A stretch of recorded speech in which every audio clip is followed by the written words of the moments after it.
रामनवमी से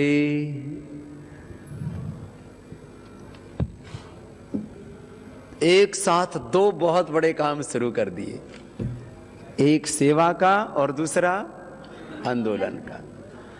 तो अब आरोप लगेंगे, चारों तरफ से झूठ फैलाया जाएगा, भ्रम फैलाया जाएगा, षड्यंत्र किए जाएंगे। जैसे पहले भगवान राम कृष्ण आदि के जमाने में आप सुनते हो ना, चारों तरफ से राक्षस जो है वो क्या करते थे, विघ्न डालते थे। ये जो राष्ट्र यज्ञ चल रहा है इसमें राक्षस विघ्न डाल रहे हैं। अब चारों तरफ से देखना खूब झूठ प्रचारित होगा। अच्छा, मैं एक पहले भी इस बात को कई बार दोहरा चुका हूं, अब एक बार फिर कहता हूं, कोई भी बात होगी ना, यदि कुछ गलती होगी तो मैं सबसे पहले आकर के आपसे कहूंगा कि ये गलत हुआ है हमसे। लेकिन जब तक मैं ना कहूं ना, तब तक समझ लेना सारा झूठ है।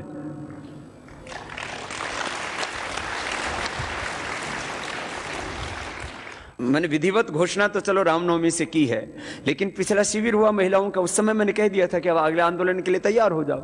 तो हमारे वाले तो क्योंकि बिना कहे इतना 121 करोड़ के हिंदुस्तान है, इसमें मूवमेंट कैसे होगा, कोई चीज कैसे उठेगी। तो सरकारी एजेंसियां वो देश को बचाने के बजाय देशभक्तों को सताने में ज्यादा लगी हुई है। तो उन्होंने सारे षड्यंत्र बोले, बाबा को बदनाम करो, और कुछ नहीं मिला। तो आपने भी देखा होगा, अखबारों में पढ़ा, एक दो ने तो पूछा, बाकी कुछ लोग बोलते क्या पूछें बाबा से। फिर मैंने उसको सोचा, ये अखबार हरिद्वार के अखबार में छपाया, चलो ये इस झूठ को क्यों प्रचारित करें हम। तो शाम तक तो मैंने देखा पूरे देश में पतंजलि की गाड़ी बिना बिल के पकड़ी गई।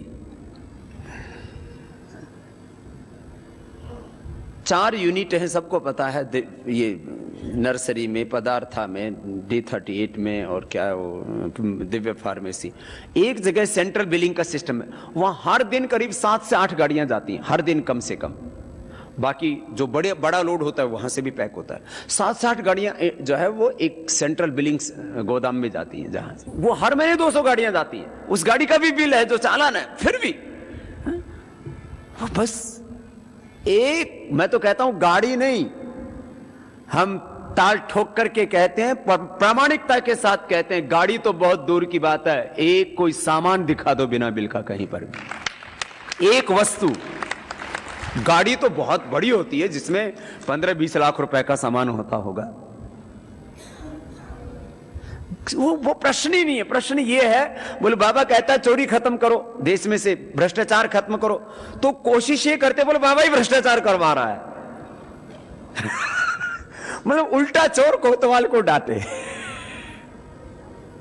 ये जो है ना, तो ये जो बात इतनी सी नहीं है, ये तो एक छोटी सी बात है। अच्छा, अब इससे पहले एक प्रायोजित तरीके से, तो इस बार हमने ये एक सूची छपवाई कि बाबा जी के यहां से दवाइयां महंगी दी जाती हैं, तो हमने एक सूची छपवा दी। ये सूची आपको भी देंगे जाने से पहले, आप भी लेके जाना, छप के आ गई है। ये 4-5 तरह की सामग्री, ये सूची में 100 से ज्यादा तो दवाइयां हैं। इन दवाइयों में मैंने अभी मंगवाया था पीछे, क्योंकि करीब कुछ औषधियों के तो पिछले 10 साल से हमने 10% भी नहीं बढ़ाए। हर साल 10% तो महंगाई बढ़ जाती है। ये जो है, ये मार्च महीने तक जो रेट है उसके अनुसार ये दी हुई है। इसमें आपको मिलेगा अंतर कितना मूल्य में दूसरे कंपनियों से, क्योंकि आयुर्वेद की दवाएं तो विदेशी कंपनियां बनाती, दूसरी कंपनियों से 100 से लेकर के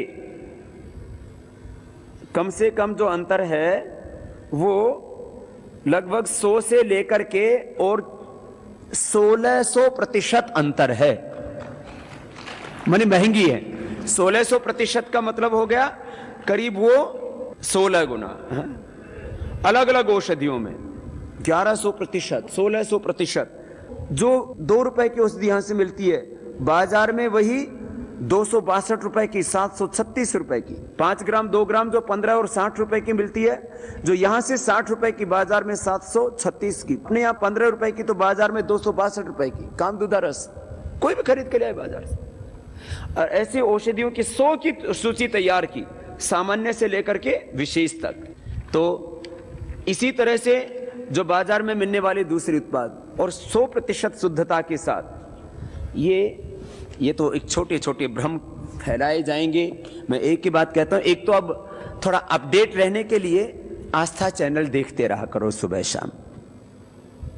और दूसरा भारत स्वाभिमान की वेबसाइट, फिर उसके ऊपर अभी ब्लॉग, फिर ये सोशल मीडिया का भी बहुत बड़ा काम अभी 10-15 दिन में और बहुत बड़े रूप में शुरू हो जाएगा।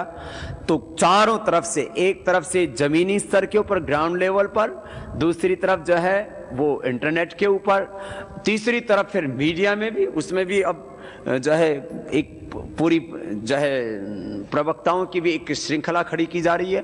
फिर आंदोलन के स्तर पर राष्ट्रीय आंदोलन समिति, फिर प्रांतीय, फिर जिला आंदोलन समिति। माने इस बार ऐसे चारों तरफ से घेरना है कि इस बार चक्रव्यूह में हम नहीं, ये खुद फंसे अपने जो इन्होंने षड्यंत्र रचे हैं उनके अंदर। तो ऐसे आप लोगों को इस बारे में ज्यादा सोचने की आवश्यकता नहीं है कि क्या होगा, कैसे होगा। आप लोगों को अब बस जिसको जो दायित्व दिए जाएं उसको प्रामाणिकता से निभाते जाएं। गुरु तेग बहादुर साहब गए तो कितने थे उनके साथ? 10 थे। गुरु तेग बहादुर साहब हो या और, ये तो केवल गुरुओं की बात नहीं कर रहा हूं, कोई भी महापुरुषों ने अपने अपने समय में, और देखो जालिमों ने जुल्म सब पर किए, गुरुओं के ऊपर जुल्म बाद में ही नहीं, पहले से शुरू हो गए थे। गुरु अर्जन देव, उन्होंने तो कभी कोई खिलाफत का प्रश्न ही नहीं, लेकिन खुदे के बंदे किसी को पसंद नहीं होते, इन गंदे लोगों को, खुदे के बंदे इन गंदे लोगों को पसंद नहीं होते। गुरु अंगद देव, उनके साथ क्या किया, गुरु अर्जन देव के साथ क्या किया, और तपते तब्बे पर बैठा करके, तपते तब्बे पर बैठा के तपती रेत डाल करके, फिर उससे भी नहीं होता, गाय के मांस में उनको सील दिया गया। ऐसे ऐसे अत्याचार किए, जो है बोटी बोटी करके काटा गया। छत्रपति शिवाजी के बेटे को ऐसे ऐसे एक एक ऐसे ऐसे काटा गया, उनको संभाजी नाम।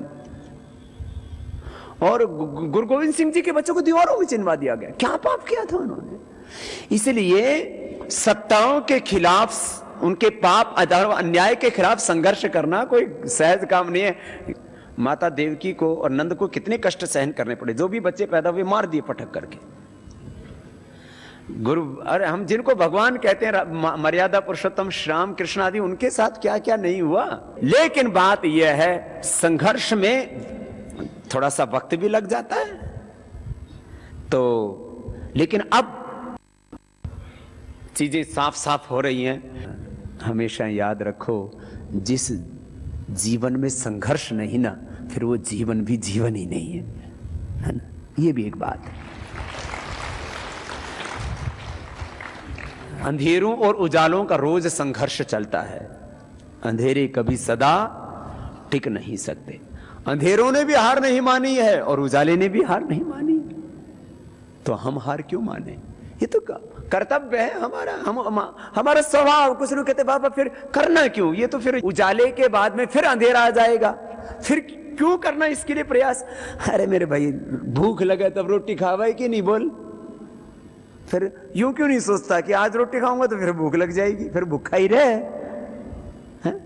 तो इस बारे में अपने को सोचना नहीं, अपने को सूरज बन करके काम करना है। अंधेरा छटेगा, फिर हो जाएगी रात, कोई बात नहीं, फिर सूरज आएगा, फिर छटेगा। तो जब अंधेरा नहीं हारा तो सवेरा क्यों हारेगा? ऐसा ही स्वभाव हमको अपना बनाना है। अब इस काम के लिए जो आपको अपना योगदान देना है, क्योंकि काम बहुत बड़ा है।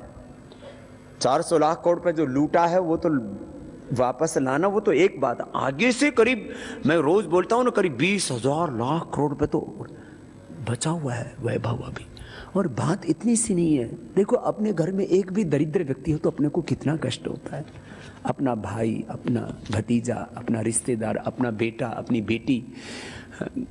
जब शादी की थी तब तो घर में अमीरी थी, लेकिन उसके बाद में 10, 20, 50, 100 करोड़ का घाटा लग गया, बेटी गरीब हो गई, तो कितना कष्ट होता है। माँ को नींद नहीं आती, मेरी बेटी दरिद्र हो गई है, मैं क्या करूं उसके लिए।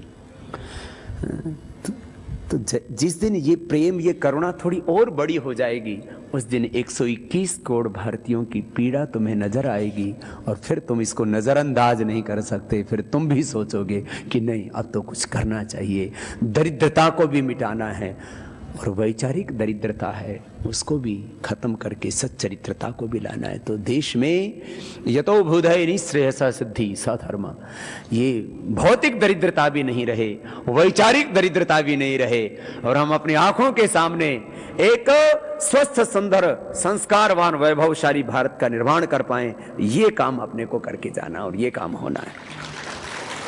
अब इसमें सबको अपने अपनी भूमिकाएं निभानी है, और उस भूमिका में मैंने आह्वान किया कि कम से कम 4 महीने का समय तो कुछ लोग दें। पहले पूरा जीवन दे सकें तो इससे बड़ा जीवन का और कोई मकसद नहीं हो सकता।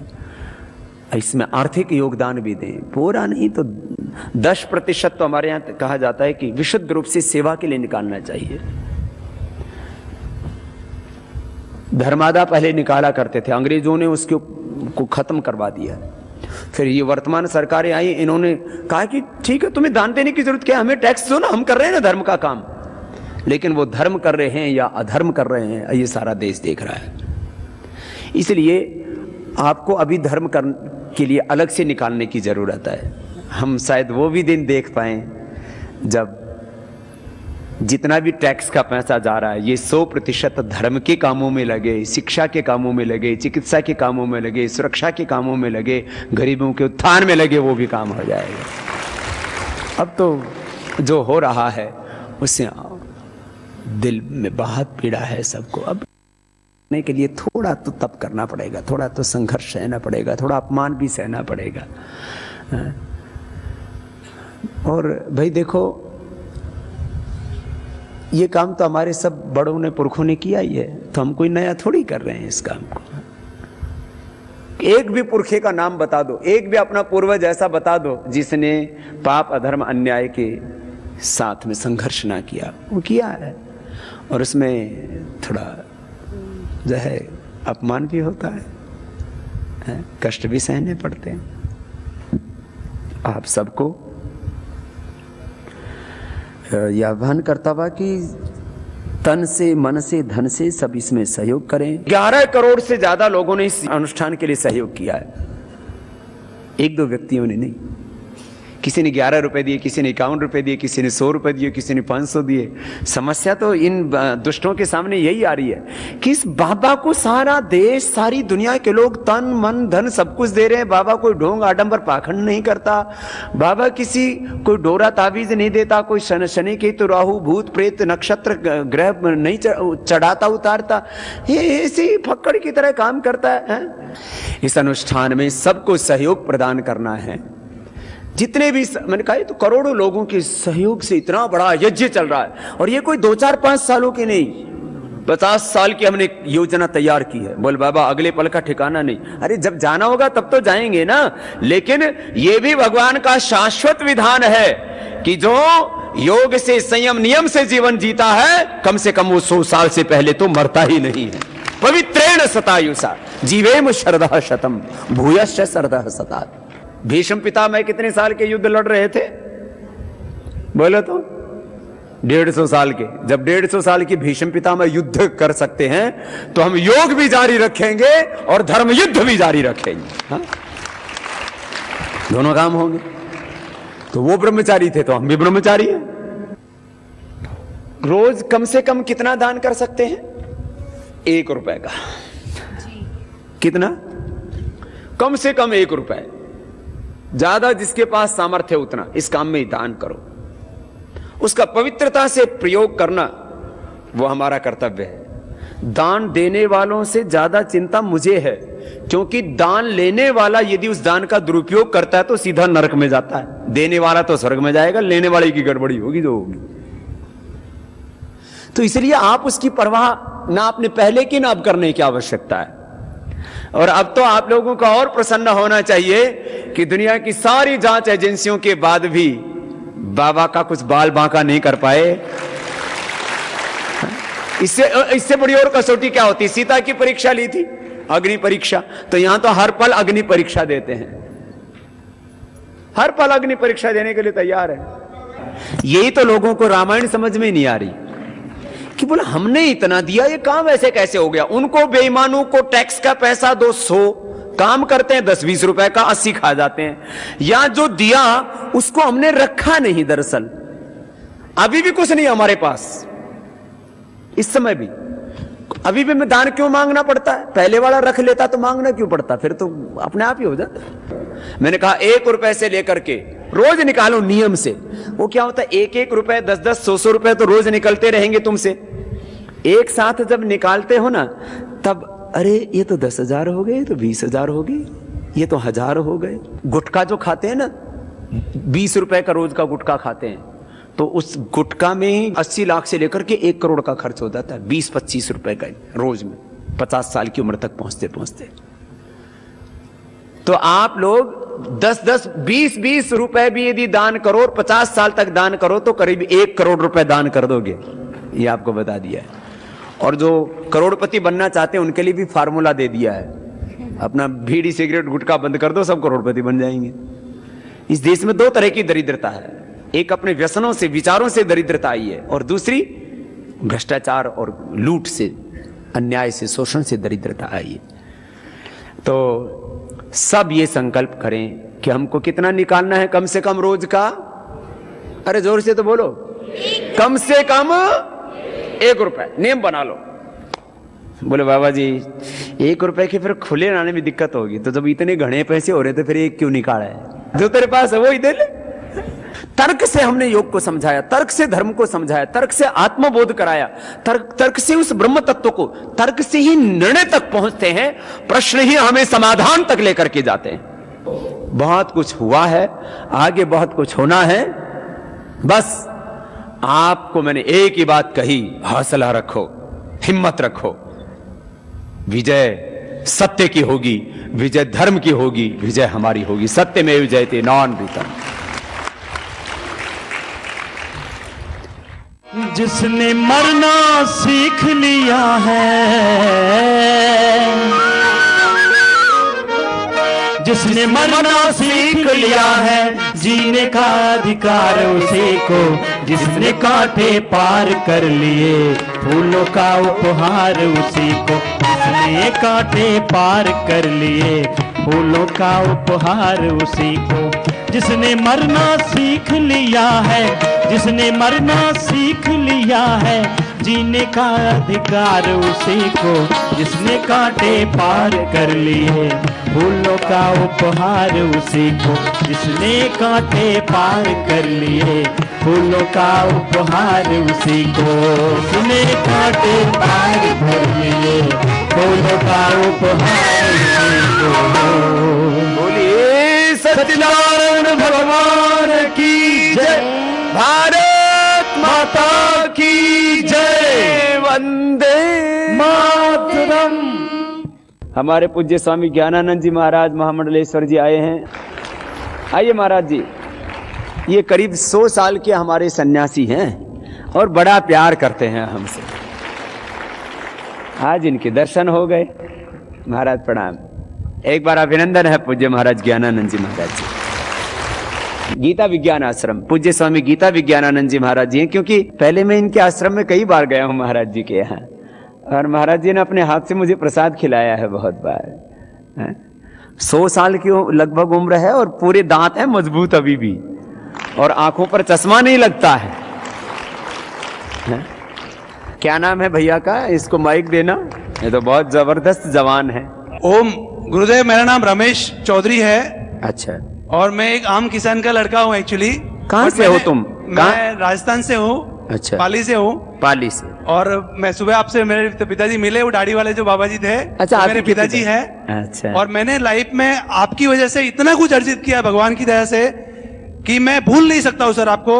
और मैंने अपनी लाइफ का मकसद बना दिया है कि हर साल में 1 लाख रुपए पतंजलि योगपीठ के नाम पे डोनेट करूंगा। और ये मेरा दूसरा इंस्टॉलमेंट मैं आपके पास पहुंचा चुका हूं।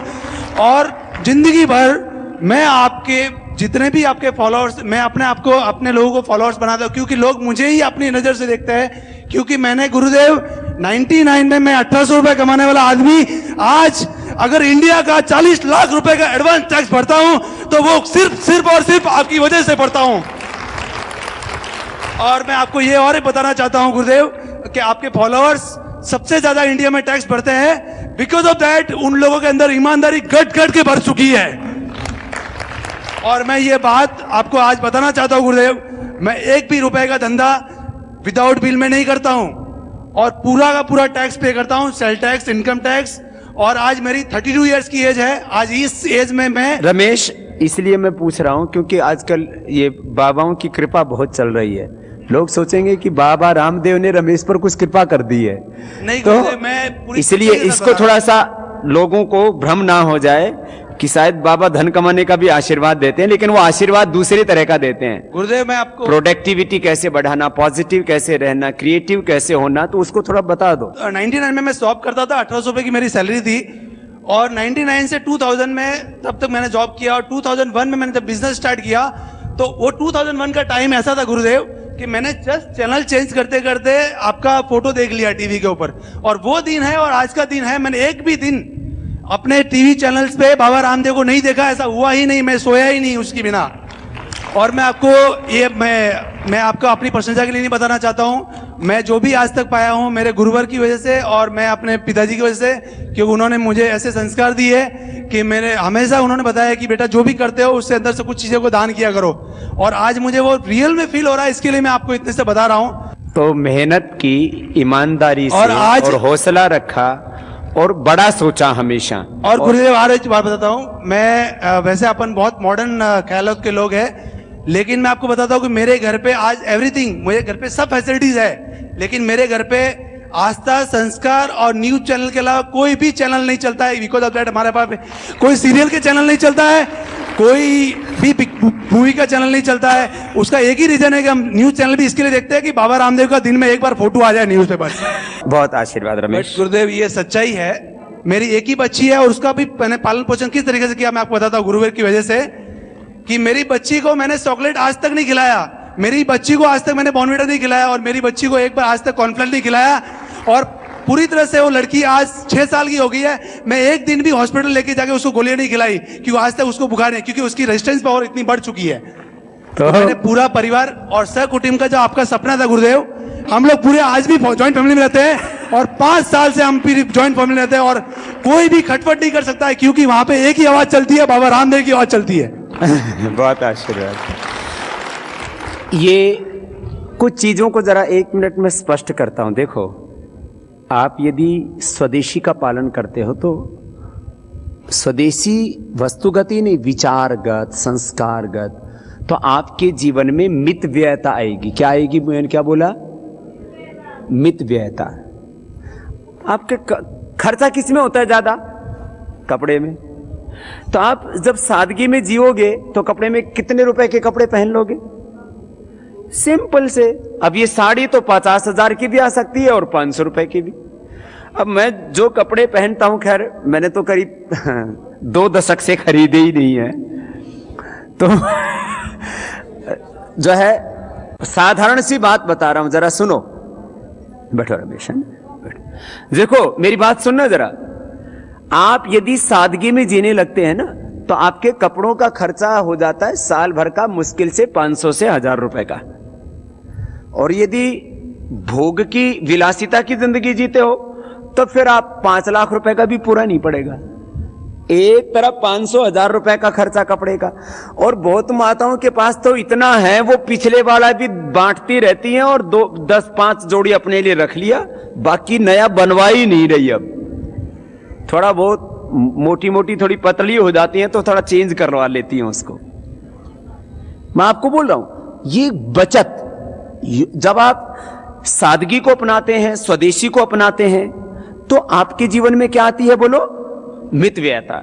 फिर आपको रोग नहीं होता, रोग नहीं, कोई व्यसन नहीं, तो आपके जीवन में बचत ही बचत होती है।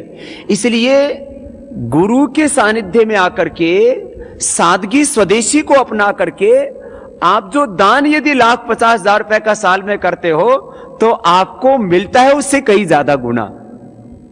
जो रमेश ने बात कही ना, इसलिए उसको मैं थोड़ा सा एक्सप्लेन कर रहा हूं। तो मुझे लगता है ऐसे इस देश के अंदर 1-2 नहीं, लाखों नहीं, करोड़ों लोगों के जीवन में ये स्वदेशी सादगी का भाव पैदा हुआ और योग से उनकी प्रोडक्टिविटी, उनका कॉन्फिडेंस लेवल, उनके पर्सनालिटी डेवलपमेंट इतना ज्यादा हुआ है। ये एक रमेश नहीं, ऐसे लाखों करोड़ों लोग हैं जो अब करोड़ों रुपए कमाने भी लगे हैं, देश की आर्थिक समृद्धि में भी योगदान दे रहे हैं। तो ऐसे अपने को आगे बढ़ना है। बाबा जी, हाँ, आपका कार्यक्रम टीवी में देखा था। मैं सागर से हूँ।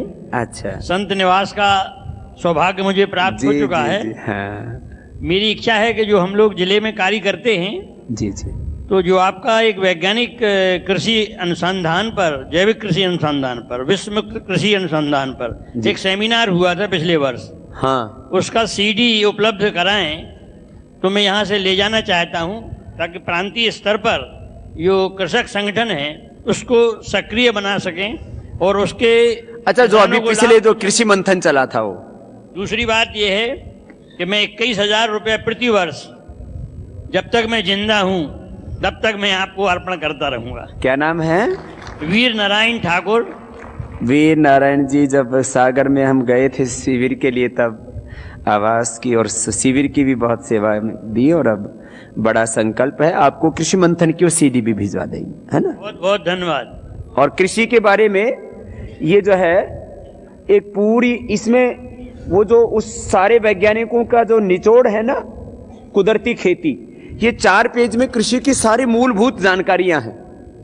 ये मैंने स्वयं सारे वैज्ञानिकों के साथ जो निष्कर्ष निकला वो इसमें दे रखा है। तो जो इन 4 पेज को पढ़ लेगा वो समझ लो कि जो भी विश्व मुक्त स्वदेशी कुदरती खेती के बारे में जो भी निष्कर्ष हैं वो इन 4 पेजों के अंदर हैं। तो ये सबको दे दिया जाएगा, ठीक है? आशीर्वाद नारायण जी। स्वामी जी जी, हाँ, मेरा आपको कोटि कोटि प्रणाम। मैं ऐसा एक हरियाणा से बिजली का इंजीनियर हूँ। मैंने यहाँ आपके सारे संस्थान देखे हैं परसों और मुझे बड़ा अच्छा लगा कि बहुत ठीक है। लेकिन साहब, एक बात मैं जरा सा कहना चाहता हूँ जी, कि यहाँ ऐसा है कि हवा से और सूरज से मैंने इस विषय पर बहुत काम किया हुआ है। अपने यहाँ जितना भी पानी गर्म होता है ये सौर ऊर्जा से ही गर्म होता है।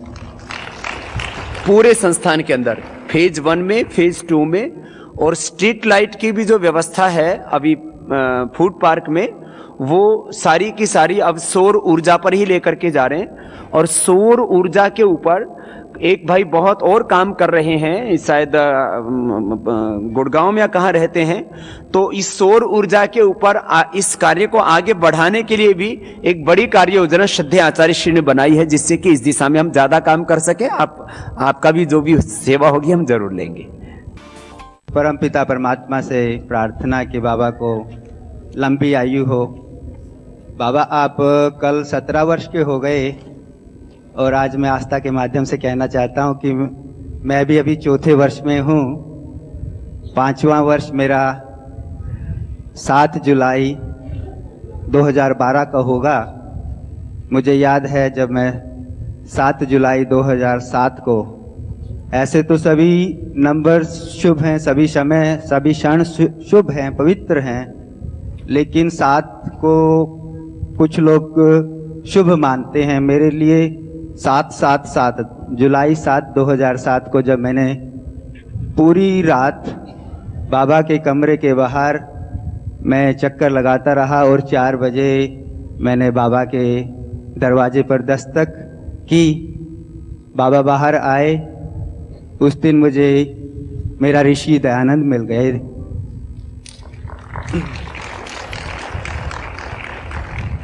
तब से बाबा मैं आपको नित्य हर रोज देख रहा हूं। ऐसा कोई भी आपका प्रोग्राम आस्था पर नहीं आया जो मैंने नहीं देखा। हर रोज 3.5 घंटे की रिकॉर्डिंग होती है, उस दिन देख सकता हूं तो ठीक है, नहीं तो अगले दिन, उससे अगले दिन जरूर हर प्रोग्राम देखता हूं। बाबा, लोग कहते हैं कि बाबा ने पता नहीं योग और आयुर्वेद के बाद ये भारत स्वाभिमान का पंगा क्यों ले लिया। बाबा, आप उससे पहले मेरे लिए ऋषि दयानंद थे। जिस दिन आपने भारत स्वाभिमान का ये राष्ट्रीय धर्म सर्वोत्तर है उसका आपने ये बिगुल बजाया, उस दिन आप मेरे लिए भगवान राम और भगवान कृष्ण बन गए।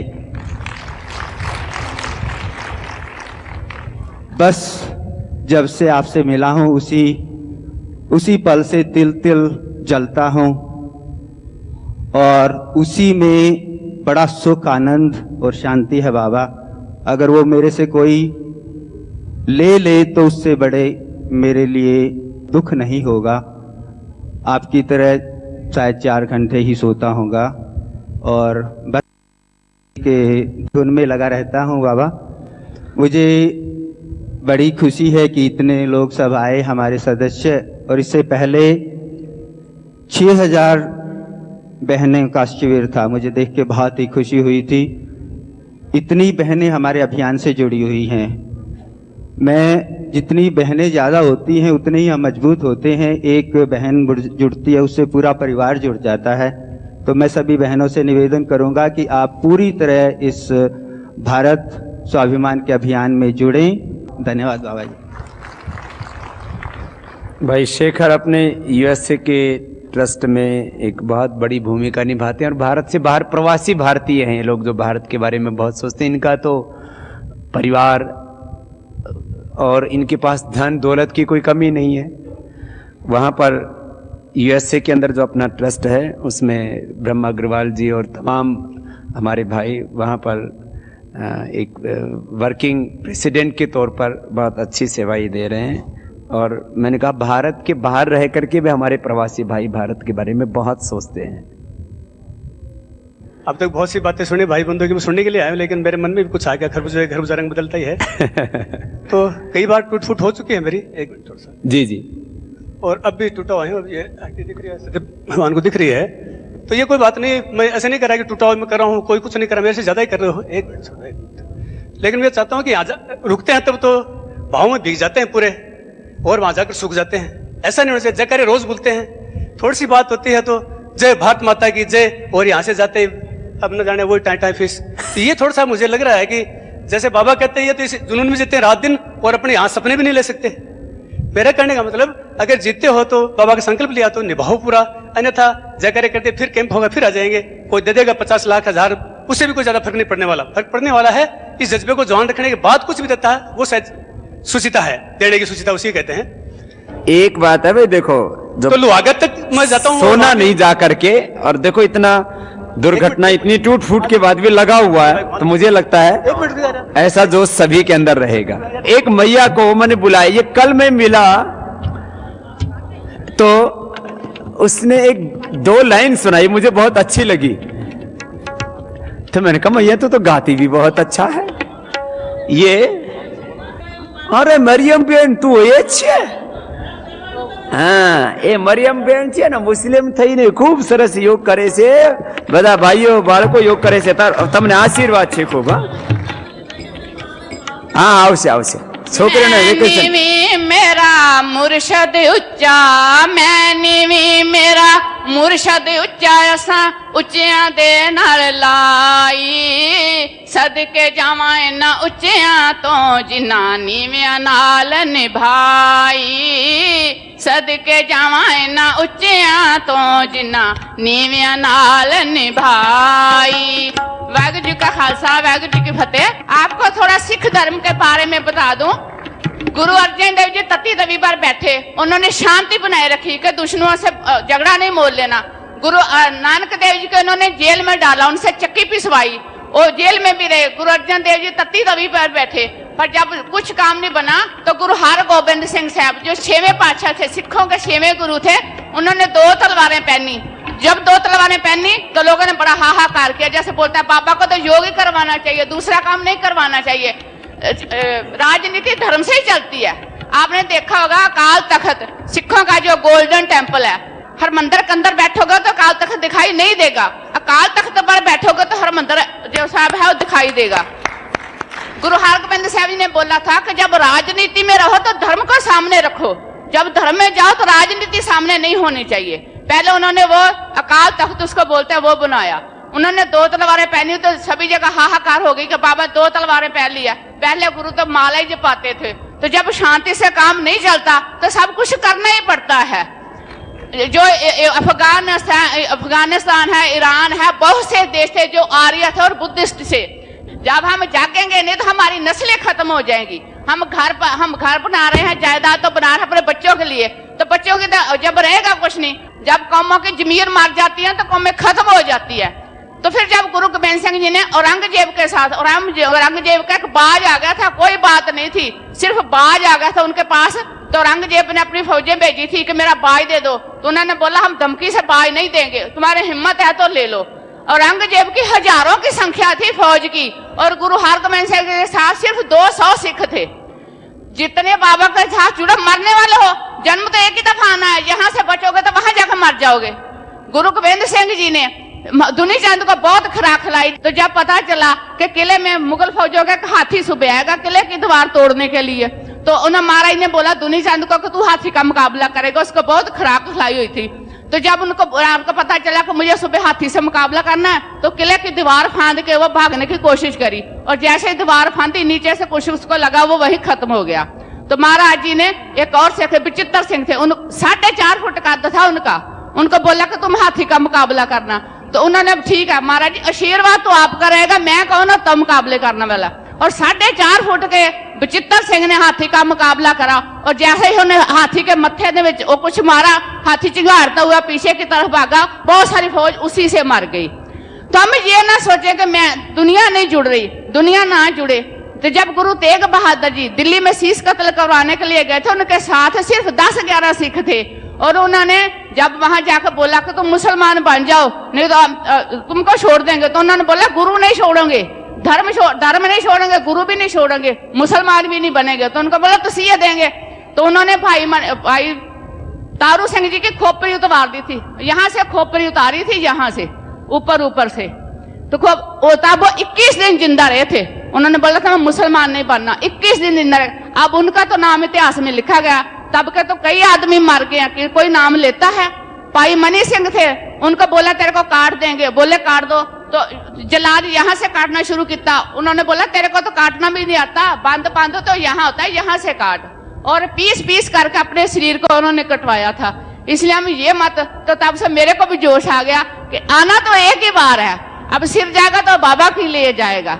ये तो ऐसी बात है जिनमें दम नहीं है, कुछ और कमजोर दिल के होते हैं, मैं भी कमजोर की थी। तो ये ऐसे किया करो, प्रभ सिमरन करया करो, सतगुर आपे पार लंघाउंदे, प्रभ सिमरन करया करो, सतगुर आपे पार लंघाउंदे। ओ तां भेत ना दसदे ने, जुग जुग भेस वटा के आउंदे, ओ तां भेत ना दसदे ने, जुग जुग भेस वटा के आउंदे, प्रभ सिमरन करया करो, सतगुर आपे पार लंघाउंदे।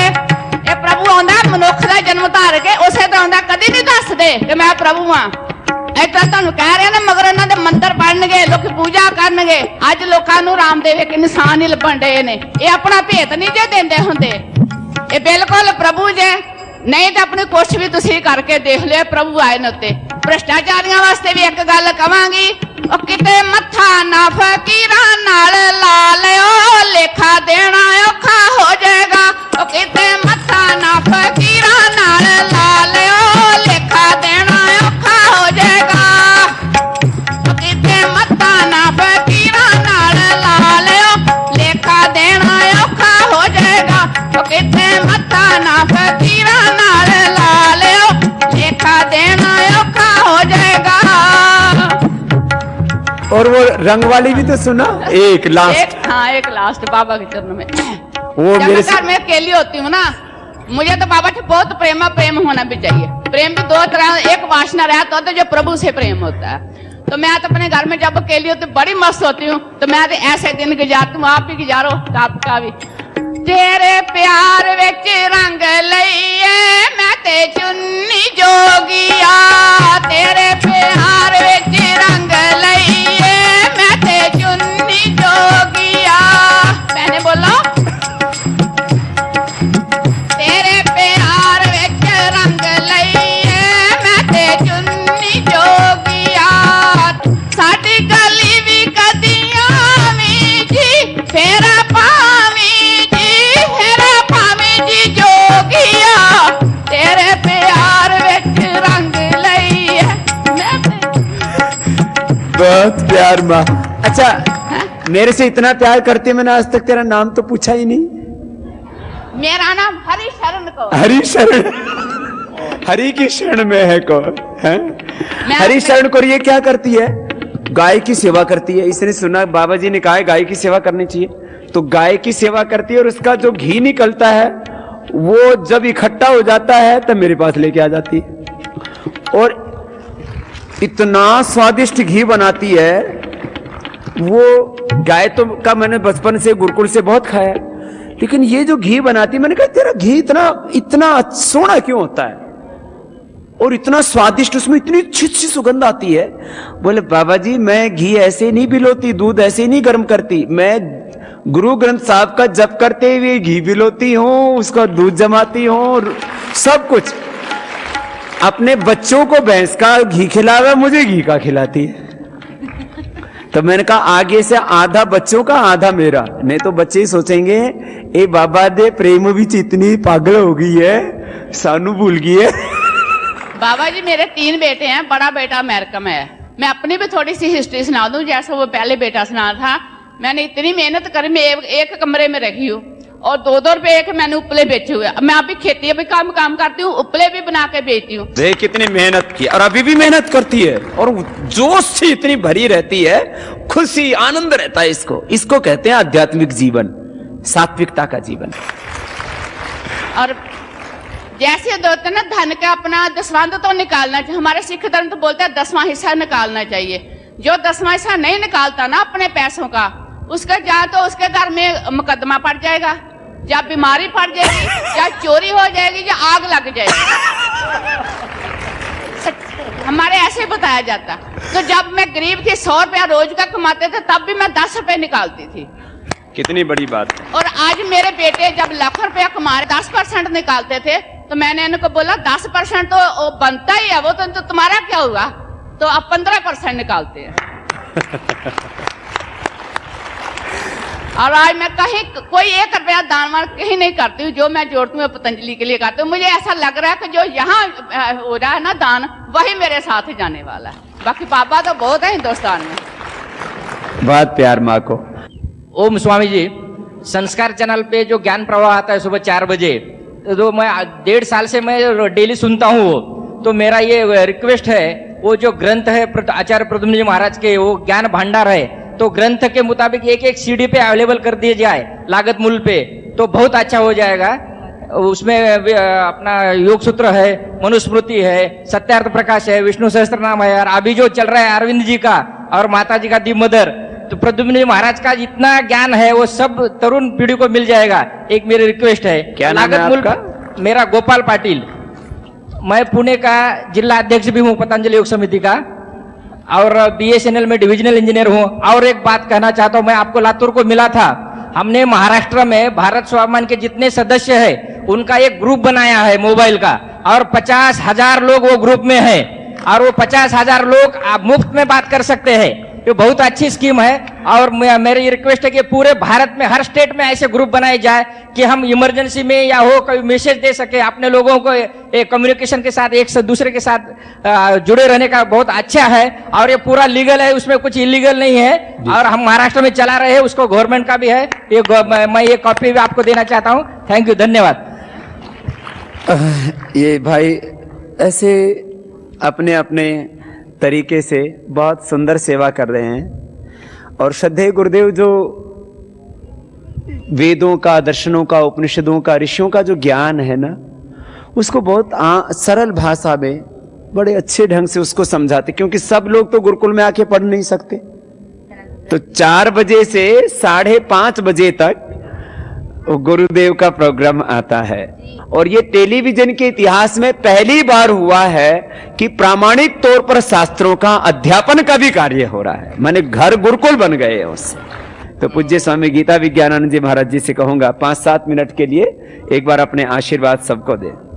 जैसा महाराज श्री ने अभी कहा, नास्ति वेदात परम शास्त्रम, वेद से परे कोई शास्त्र नहीं होता। अब मैं आपको एक अपने भजन की अनुभूति के संदर्भ में कहूँगा कि ये युग परिवर्तन का काल है। संक्रांति काल है, इसके पश्चात सात्विक प्रवृत्ति का युग आने वाला है। अब ये जो तामसिक प्रधान युग है, इसका समापन का समय है। अथर्ववेद में एक मंत्र आता है, कहते हैं, टेलीविजन में देखा, वो कहते हैं सन 12 में परिसमाप्ति है काल की, लेकिन नहीं, वेदों में सर्वप्रथम भगवान की वाणी से सिद्ध होता है कि सत्व प्रधान सृष्टि का एक नए युग का आभ्यंतर जगत में साधक समझते होंगे सूत्रपात हो रहा है।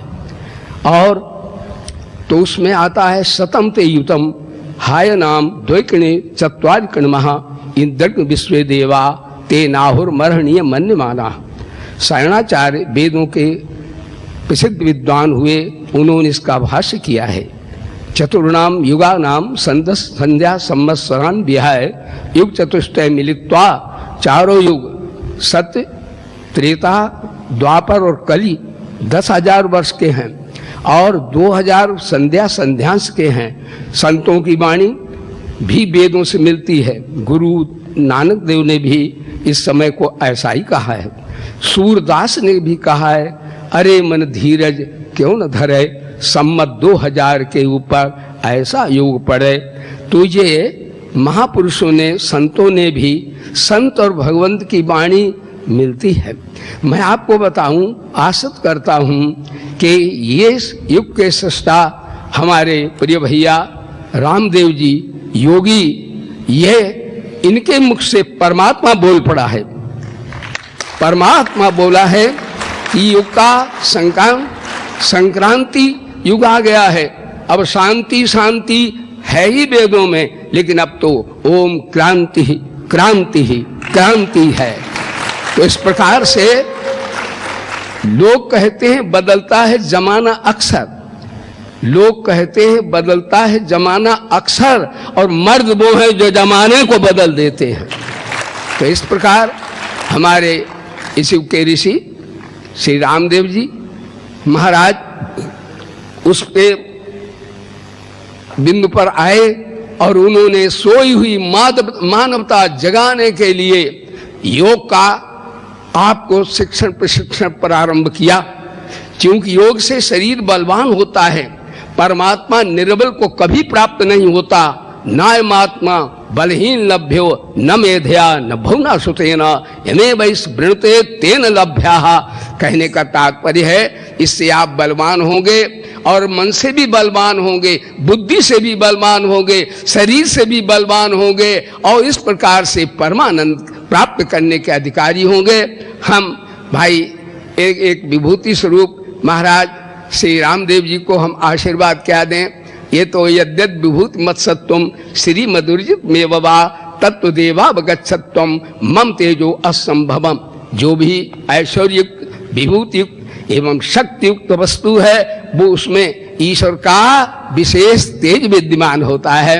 लेकिन मैं विश्व पिता परमात्मा से आभ्यंतर ये शुभ मंगल प्रार्थना करता हूँ। हे मेरे परम पिता परमात्मा, जिस ऋषि ने सोई हुई मानवता जगाने के लिए अपनी जान की बाजी लगा दी है, उसकी रक्षा करें और बल प्रदान करें और इतनी शक्ति प्रदान करें कि हमारे भारत को जैसे राम ने आदिदैविक आदि भौतिक आध्यात्मिक तापों से मुक्त किया, उसी प्रकार हमारे युग सृष्टा ऋषि श्री रामदेव जी कर भी रहे हैं और करेंगे और सत्युग में दर्शन आप करेंगे।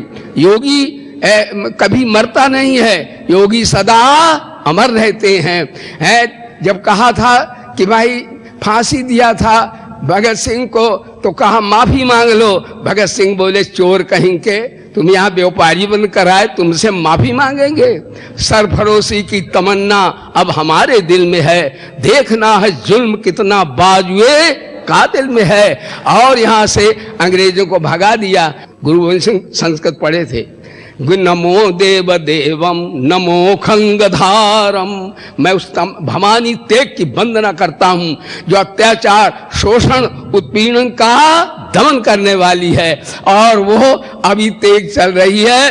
और वो ज्ञान की तेग, योग की तेग आज हमारे एक संस्था रामदेव जी में आई है और ये सोनी हुई मानवता को जगाएंगे और भारत हारेगा नहीं। और हमारे रामदेव जी क्रियात्मक प्रैक्टिकल आपको शिक्षा दे रहे हैं। भैया आप बड़े सौभाग्यवान हैं। हमारे महाराज से 3 बजे जागते हैं, मैं प्रायः बोलता हूँ 3 बजे जागे योगी, 4 बजे जागे महात्मा, 5 बजे जागे भगत, बाकी सब ठगत।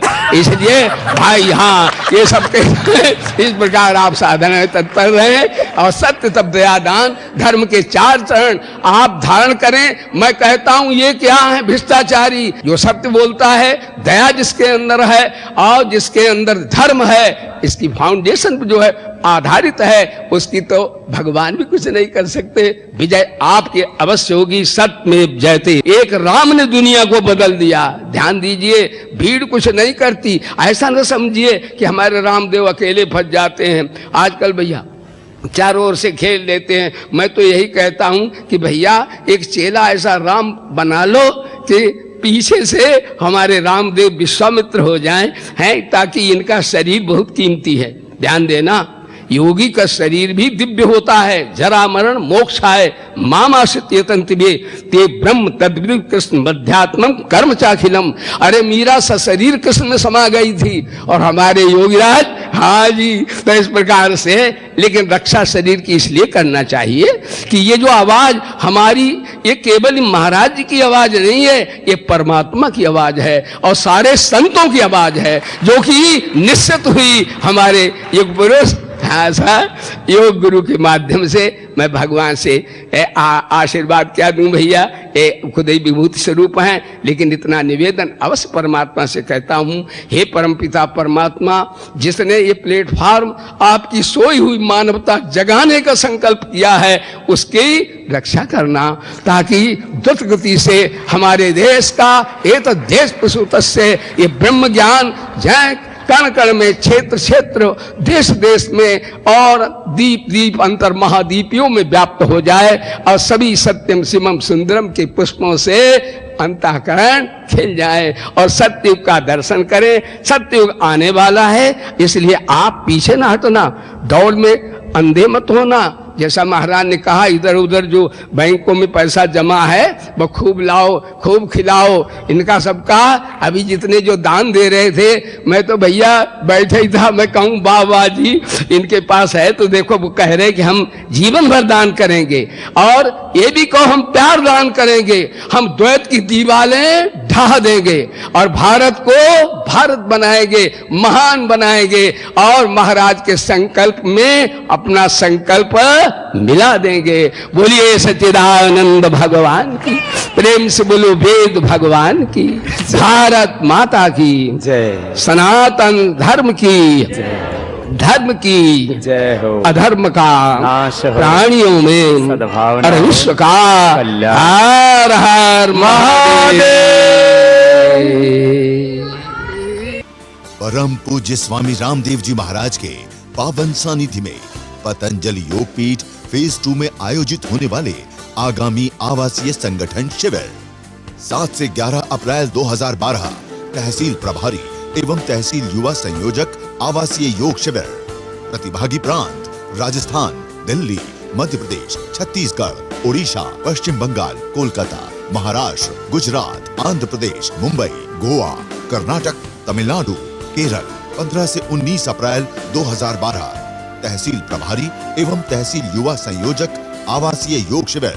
प्रतिभागी प्रांत जम्मू कश्मीर, हिमाचल प्रदेश, उत्तराखंड, हरियाणा, पंजाब, चंडीगढ़, उत्तर प्रदेश, बिहार, झारखंड, आसाम, मणिपुर, सिक्किम, मेघालय, मिजोरम, अरुणाचल प्रदेश, नागालैंड, त्रिपुरा और अंडमान निकोबार।